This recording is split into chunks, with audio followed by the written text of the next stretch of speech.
Hello friends, welcome to Shri commerce classes. मेरा नाम नीलेश रंजन है और ये प्रॉफिट और loss prior to and after incorporation का दूसरा वीडियो है।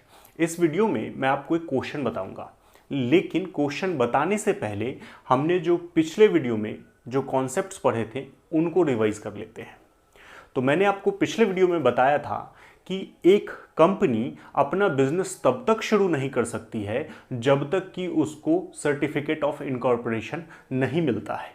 पब्लिक कंपनी के केस में ये सर्टिफिकेट ऑफ इनकॉर्पोरेशन के अलावा उसको certificate of commencement of business भी चाहिए। तो प्राइवेट कंपनी के लिए हम सर्टिफिकेट ऑफ इनकॉर्पोरेशन की डेट को डिवाइडिंग डेट लेके चलेंगे और पब्लिक कंपनी के लिए certificate of commencement of business की डेट को डिवाइडिंग डेट लेके चलेंगे। मतलब क्या हुआ? तो अगर प्राइवेट कंपनी के लिए हम क्वेश्चन बना रहे हैं तो सर्टिफिकेट ऑफ इनकॉर्पोरेशन के डेट से पहले के खर्चे को प्री मानेंगे और सर्टिफिकेट ऑफ इनकॉर्पोरेशन के डेट के बाद के खर्चे को पोस्ट मानेंगे। अब आपको क्वेश्चन में खर्चे इकट्ठे दिए हो सकते हैं और अलग अलग भी दिए हो सकते हैं। तो अलग अलग दिए होंगे तो उसमें तो हमको कोई दिक्कत नहीं है, लेकिन अगर खर्चा इकट्ठा दिया हुआ है यानी कि दोनों अमाउंट को मिला के दिया हुआ है, आपको अलग अलग नहीं बताया हुआ है कि इसमें से कितना खर्चा प्री का है और कितना खर्चा पोस्ट का है। आपको जैसे सैलरी है, पूरा सैलरी दे दिया कि 1.5 लाख की सैलरी है। अब आपको पता नहीं है कि उसमें से प्री इनकॉर्पोरेशन कितना है और पोस्ट इनकॉर्पोरेशन कितना है। क्यों? क्योंकि सैलरी पूरे साल की दी हुई है। तो आप जो डिवाइडिंग डेट लेके चलते हैं, यानी कि हो सकता है कि साल के शुरू होने के 4 महीने के बाद सर्टिफिकेट ऑफ इनकॉर्पोरेशन मिला हो, तो सर्टिफिकेट ऑफ इनकॉर्पोरेशन की डेट से पहले की जो सैलरी है वो प्री हो जाएगी और सर्टिफिकेट ऑफ इनकॉर्पोरेशन की डेट के बाद की जो सैलरी है वो पोस्ट इनकॉर्पोरेशन हो जाएगी। ठीक है, यही काम पब्लिक कंपनी के केस में इनकॉर्पोरेशन की डेट की जगह कमेंसमेंट ऑफ बिजनेस की डेट आ जाएगी। ठीक है, तो इस तरह से हमने वो डेट की बात कर ली थी। उसके बाद मैंने आपको बताया था जो प्री इनकॉर्पोरेशन प्रॉफिट होते हैं वो कैपिटल नेचर के होते हैं और उनका यूज भी विशेष उद्देश्य से ही किया जा सकता है, जबकि जो पोस्ट इनकॉर्पोरेशन यानी कि समामेलन के बाद वाले जो लाभ हैं उनका यूज आप कैसे भी कर सकते हैं, उस पर कोई पाबंदी नहीं है। ठीक है, तो ये तो हो गया पर्पस कि हम किस लिए दोनों का बंटवारा कर रहे हैं, प्री इनकॉर्पोरेशन का और पोस्ट इनकॉर्पोरेशन का। अब कुछ स्टूडेंट यहाँ पे पूछते हैं प्रॉफिट तो दोनों कंपनी का ही है, तो फिर हम बंटवारा कर क्यों रहे हैं? तो मैंने वही बताया कि एक कैपिटल नेचर का है, एक रेवेन्यू नेचर का है। दोनों का यूज अलग अलग तरीके से होता है, इसीलिए बंटवारा करना जरूरी होता है। उसके बाद बात आती है कि हम बांटेंगे कैसे, यानी कि क्वेश्चन जो आएंगे उनको कैसे बनाएंगे। तो बांटने के लिए आपको क्वेश्चन में, ज़्यादातर क्वेश्चन में ग्रॉस प्रॉफिट दिया होता है। अगर नहीं भी दिया हुआ है तो ग्रॉस प्रॉफिट हम कंबाइन निकालेंगे। प्री इनकॉर्पोरेशन और पोस्ट इनकॉर्पोरेशन अलग अलग करके निकालने की ज़रूरत नहीं है, उसको आप इकट्ठा बना लेंगे और फिर जब ग्रॉस प्रॉफिट निकल जाएगा उसके बाद का जो भी प्रोसीजर है वो हम प्री इनकॉर्पोरेशन के लिए अलग और पोस्ट इनकॉर्पोरेशन के लिए अलग अलग करेंगे। तो अब बात आती है कि हम बंटवारा करेंगे कैसे। तो बंटवारे के लिए कोई ना कोई आधार चाहिए हमको, तो उसके लिए हम 2 रेशियो का यूज़ करते हैं, एक टाइम रेशियो और एक सेल्स रेशियो, क्योंकि बंटवारे के लिए सबसे अच्छा रेशियो यही है। मतलब कि बहुत सारे खर्चे जो बिजनेस में होते हैं वो टाइम के आधार पे होते हैं, यानी कि सैलरी मंथली दिया जाता है तो समय के आधार पे है, रेंट मंथली दिया जाता है तो समय के आधार पे है, विज्ञापन है तो विज्ञापन आपका ऐसे मंथली नहीं होता है तो उसको सेल के आधार पे हम बांट देंगे। तो कुछ खर्चे तो टाइम बेसिस पे डिसाइड हो जाते हैं और जो खर्चे नहीं हो पाते हैं टाइम बेसिस पे उनको हम सेल बेसिस पे बांट देते हैं। ठीक है, अब उनमें से कुछ खर्चे प्री होते हैं, कुछ खर्चे पोस्ट के होते हैं, उनका बंटवारा नहीं होता है। वो स्पेशली प्री के हैं तो प्री में ही रह जाएंगे और कुछ खर्चे पोस्ट के हैं तो पोस्ट में ही रह जाएंगे। तो इस तरह से हम क्वेश्चन बनाएंगे। तो मैंने क्वेश्चन आपकी स्क्रीन पे डाल दिया है, आप देख सकते हैं। तो क्वेश्चन में कह रहा है कि X Limited which was incorporated on May 1st 2013 acquired a business on January 1st 2013. The first accounts were closed on September 30 2013. The gross profit for the period was 42,000. Details of other expenses. General expenses दिया हुआ है 7,200, directors remuneration है 12,000, preliminary expenses है 2,000, rent paid up to June 30 was 6,000 per annum, after which it was increased by 40%. Salary of the manager who on incorporation of the company had become a whole-time director and whose remuneration has been given above agreed at 5,100 per annum. The company earned a uniform gross profit. The sale up to September 30, 2013 were 98,000. The monthly average of sales for the first 4 months of the year was half of the remaining period. Show the profit and loss account and indicate how would you deal with the pre-incorporation profits. तो अब question बनाना शुरू करते हैं।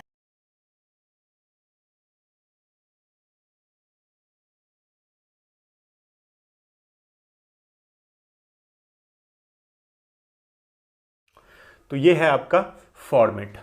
अब इसमें जो भी question में आपके खर्चे दिए हुए हैं, ग्रॉस प्रॉफिट दिए हुए हैं, उनको हम लिख लेते हैं और बाद में उनको किन आधार पे बांटना है और वो आधार क्या है, यानी कि टाइम रेशियो और सेल्स रेशियो हमारा कितना आता है, उनके आधार पे हम बांटेंगे। तो वो यहाँ पर लिख देंगे बेसिस ऑफ एलोकेशन में, और प्री इनकॉर्पोरेशन में पहले वाले खर्चे और पोस्ट इनकॉर्पोरेशन में इनकॉर्पोरेशन के बाद वाले खर्चे लिख देंगे। यहाँ पर टोटल अमाउंट लिखेंगे, ये नोट नंबर का कॉलम है और ये आपका पर्टिकुलर है। तो पर्टिकुलर में सबसे पहले जितने भी आइटम्स हैं वो लिख देते हैं। तो सबसे पहला आइटम दिया हुआ है आपका ग्रॉस प्रॉफिट का, ठीक है। मैंने आपको बताया था कि अगर क्वेश्चन में आपको ग्रॉस प्रॉफिट न देकर सेल और डायरेक्ट एक्सपेंसेज, परचेज, ये सब डिटेल दी होगी तो आपको ट्रेडिंग अकाउंट बना के या बाहर एक कंबाइंड कैलकुलेशन करके आपको ग्रॉस प्रॉफिट निकाल लेना है और फिर ग्रॉस प्रॉफिट से आगे चलना है यहाँ पर, ठीक है। तो ग्रॉस प्रॉफिट हमारा कितना है, तो 42,000 है ग्रॉस प्रॉफिट का अमाउंट, ठीक है। तो ग्रॉस प्रॉफिट हमारा 42,000 है। इसको इनकम साइड में छोड़ देते हैं, इसके अलावा कोई अदर इनकम नहीं दिखा रहा है, ठीक है। इसके अलावा जो एक्सपेंसेस साइड है हमारा, उसमें सबसे पहला आइटम दिखा रहा है जनरल एक्सपेंसेज। जनरल एक्सपेंसेज हमारा कितना है, तो जनरल एक्सपेंसेज है 7,200। उसके बाद हमारा डायरेक्टर्स के रेम्यूनरेशन दिए हुए हैं, तो डायरेक्टर रेम्यूनरेशन ये कितना दिया हुआ है, तो ये दिया हुआ है 12,000। उसके बाद हमारा प्रारंभिक व्यय यानी कि प्रीलिमिनरी एक्सपेंसेस दिया हुआ है। प्रीलिमिनरी एक्सपेंसेस कितना है, तो 2,000 दिया हुआ है। उसके बाद इसमें दिया हुआ है 30 जून तक हमारा किराया 6,000 वार्षिक था। तो हमारा जो रेंट है वो 6,000 वार्षिक था। तो 6,000 वार्षिक था, तो पर मंथ के लिए 12 से हमने डिवाइड कर दिया, तो ये आ जाएगा 500 पर मंथ। अब 500 पर मंथ आ गया। उसके बाद कह रहा है 30 जून तक हमारा किराया 500 पर मंथ था, उसके बाद उसमें 40% की वृद्धि हो गई है। तो 500 इंटू 40%, तो कितना इंक्रीज हो गया, तो 200 रुपया पर मंथ इंक्रीज हो गया, यानी कि अब मंथली रेंट हमारा 700 का हो गया है। तो जून तक 500 पर मंथ और जून के बाद 700 पर मंथ। तो इसमें प्री इनकॉर्पोरेशन कितना हो जाएगा, तो प्री इनकॉर्पोरेशन हमारा 1 मई तक ही है। तो तब तक तो हमारा रेंट 500 ही था, तो 500 इंटू 4 ये हो गया 2,000। और पोस्ट इनकॉर्पोरेशन हमारा कितना हो गया, तो पोस्ट इनकॉर्पोरेशन अब जून तक हमारा कह रहा है कि 500 था और उसके बाद 40% बढ़ गया है। तो जून से सितंबर तक, तो जुलाई, अगस्त और सितंबर 3 महीने के लिए 700 हो गया है, और मई और जून 2 महीने के लिए 500 है। तो 1,000 और इधर 2,100, यानी कि टोटल 3,100 रुपया हमारा पोस्ट इनकॉर्पोरेशन हो गया है, ठीक है। और 2,000 हमारा प्री इनकॉर्पोरेशन है। तो रेंट आपको एक्चुअल दिया हुआ है, इसीलिए हम यहाँ पर रेंट का टोटल अमाउंट 5,100 है, और इसका आधार जो है वो एक्चुअल है इसीलिए 2000 हम प्री में अभी लिख देते हैं और 3100 पोस्ट में लिख देते हैं। अब इसके बाद मैनेजर की सैलरी दी हुई है, जिसे कह रहा है कि कंपनी के जो रजिस्ट्रेशन के टाइम पे उसको डायरेक्टर बना दिया गया। तो जो मैनेजर था उसको डायरेक्टर बना दिया गया और डायरेक्टर का जो रेम्युनरेशन है वो पोस्ट होता है, पोस्ट इनकॉर्पोरेशन होता है। तो ये तो इधर ही चला जाएगा। प्रीलिमिनरी एक्सपेंसेस भी पोस्ट होता है, तो ये भी 2000 का जो खर्चा है हमारा वो पोस्ट में ही आ गया। लेकिन जो मैनेजर है जिसको हमने डायरेक्टर बना दिया, उसका जो भी खर्चा होगा, मैनेजर की जो सैलरी है वो समामेलन तक ही होगी, तो इसीलिए इसको प्री में रखेंगे। मैनेजर की सैलरी जो कि 5100 वार्षिक है, एनुअल उसकी सैलरी जो है वो 5100 है। तो मैनेजर की सैलरी हमको पर मंथ पे निकाल लेनी होगी। अब 5100 साल का है तो पर मंथ का कितना,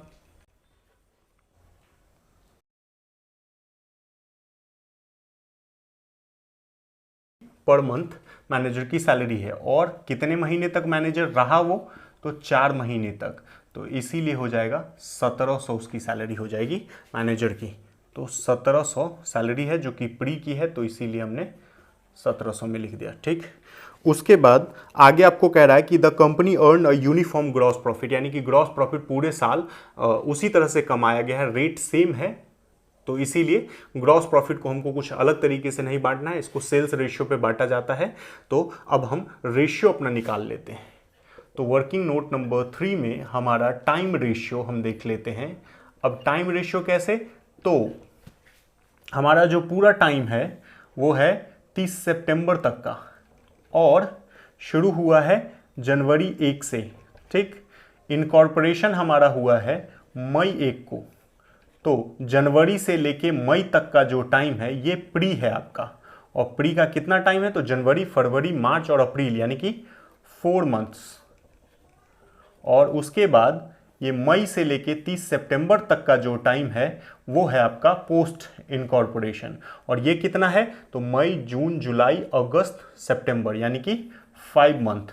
तो टाइम रेशियो हमारा 4:5। इसके बाद हम सेल्स रेशियो निकाल लेते हैं। तो सेल्स रेशियो हमारा वर्किंग नोट नंबर 4 का हो जाएगा सेल्स रेशियो।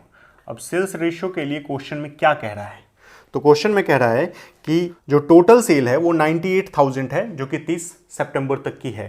ठीक है। अब उसमें आगे कह रहा है कि पहले 4 महीने की जो बिक्री है, फर्स्ट 4 मंथ्स की जो सेल है वो अगले 5 महीने के एवरेज सेल की आधी है। ठीक है। तो हम फर्स्ट 4 मंथ की जो सेल को, एवरेज सेल को x मान लेते हैं। Average sale for first 4 month x।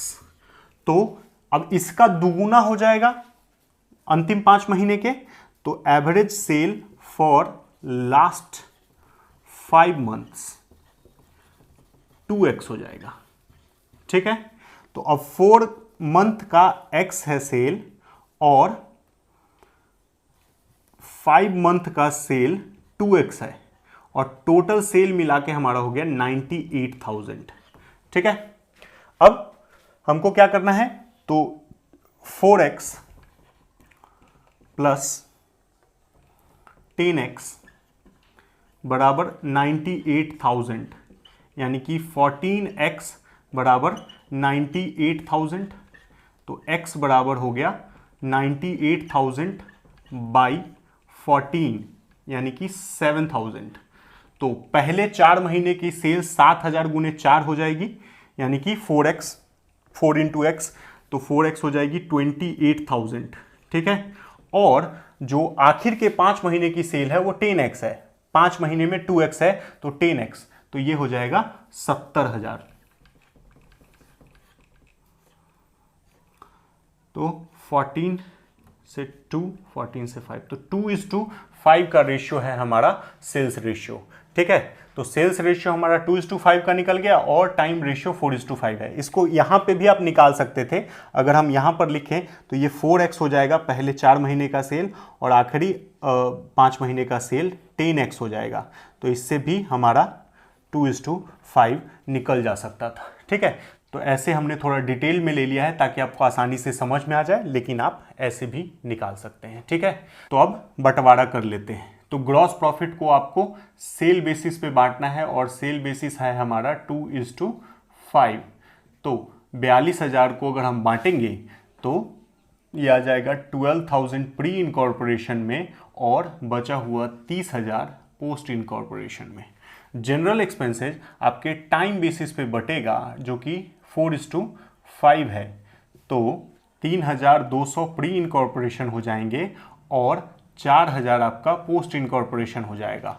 ये आपका डायरेक्टर रेम्यूनरेशन कंपनी का खर्चा होता है, तो कंपनी के समामेलन के बाद ही हो सकता है, इसीलिए पोस्ट इनकॉर्पोरेशन में चला गया। प्रीलिमिनरी एक्सपेंसेज भी कंपनी का खर्चा होता है, इसीलिए ये भी पोस्ट इनकॉर्पोरेशन में चला गया। रेंट के बारे में एक्चुअल बोला हुआ था तो हमने एक्चुअल लिख दिया है, और मैनेजर की सैलरी प्री की है तो हमने प्री लिख दिया 1700। ठीक है, इसके अलावा और कोई खर्चे आपको नहीं बताए गए हैं। तो अब हम टोटल इनकम और टोटल एक्सपेंसेस निकाल लेते हैं और फिर प्रॉफिट निकाल लेंगे। तो यहाँ पे 42,000 इस कॉलम का टोटल आ गया, यहाँ पर 12,000 इसका टोटल आ गया और इसका 30,000 आ गया पोस्ट इनकॉर्पोरेशन में। अब खर्चे की साइड में आते हैं, तो खर्चे की साइड में आपका टोटल 28,000 का टोटल खर्चा है। उसके बाद यहाँ पर 6,900 का है और इधर 21,100 का है। ठीक है, तो इस तरह से हमने टोटल इनकम और टोटल एक्सपेंसेस निकाल लिया। टोटल इनकम इसको हम ए लिख देते हैं, उसके बाद टोटल एक्सपेंसेज इसको हम बी लिख देते हैं और नेट प्रॉफिट निकल जाएगा हमारा 14,000 का टोटल में नेट प्रॉफिट है, उसका प्री का 5,100 और पोस्ट का 8,900। ठीक है, तो ये है आपका पूरा क्वेश्चन।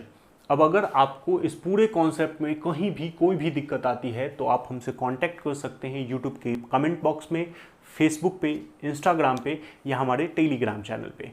अगर आपको वीडियो पसंद आया है तो वीडियो को लाइक करें, पेज को सब्सक्राइब करें और बेल आइकन दबाएं ताकि आपको आगे के वीडियो के अपडेट मिलते रहें। धन्यवाद।